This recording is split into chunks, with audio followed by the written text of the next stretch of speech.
Yitzchak Modechai held practically every possible role he could in the Israeli army and security establishment. He is the only officer to head 3 IDF commands, went on to be the defense minister, and participated in endless wars and operations, but none had a bigger impact on him than what he experienced in mid-October 1973. No battles even close to what I went through in the Chinese farm. It cost us a very heavy price, but it allowed the IDF to continue with the operation to cross the Suez Canal. The Chinese farm was an agricultural compound on the east bank of the Suez Canal. It was conquered by the Egyptian army on the first day of the Yom Kippur War. The Egyptians knew very well the IDF would try to recapture the compound since it sat on the main road leading to the strategic Suez Canal. The recapture attempt eventually came 9 days into the war, following a bloody and unsuccessful battle which cost the lives of more than 120 IDF soldiers. The 890th Paratrooper Battalion was called in. We were told that this is the most important task. If we're able to clear the road from anti-tank squads, the crossing will continue. If we don't do it, the whole crossing operation will stop. The crossing operation was the attempt to place Israeli forces on the Egyptian side of the Suez Canal, a move seen as the game changer of the war.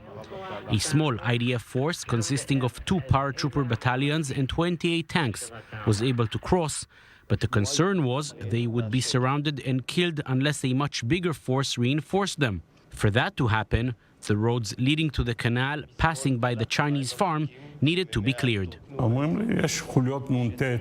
We were told that there are anti-tank squads on the road and we have to eliminate them and reach the Suez Canal.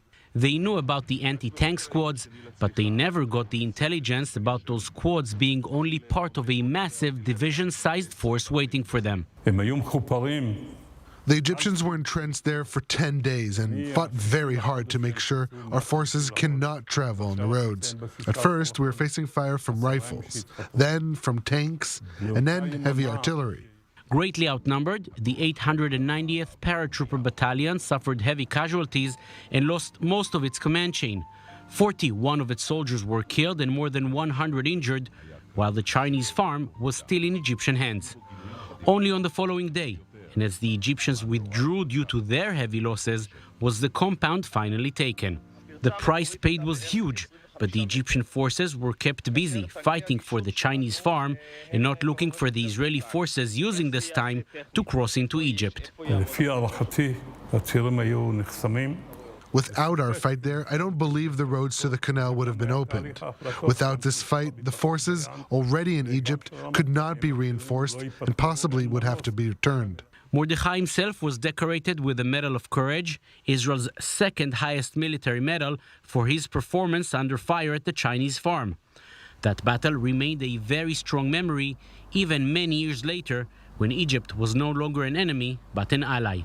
When I was a defense minister, in my second meeting with Mubarak, he told me that he had brought my friend. He was referring to General Tantawi, the Egyptian Minister of Defense. We looked at the aerial photograph from that battle, and he said that he was also fighting there. We fought each other, and he said that they also felt that this is a critical battle, and were sure that they were going to die. We then hugged each other and realized we have to do everything in our power to prevent another war. He was also the first one to congratulate me when my son was born shortly after. If there is a lesson here, it is probably this one. Those who have seen the horrors of war must do everything possible to make sure it doesn't happen again.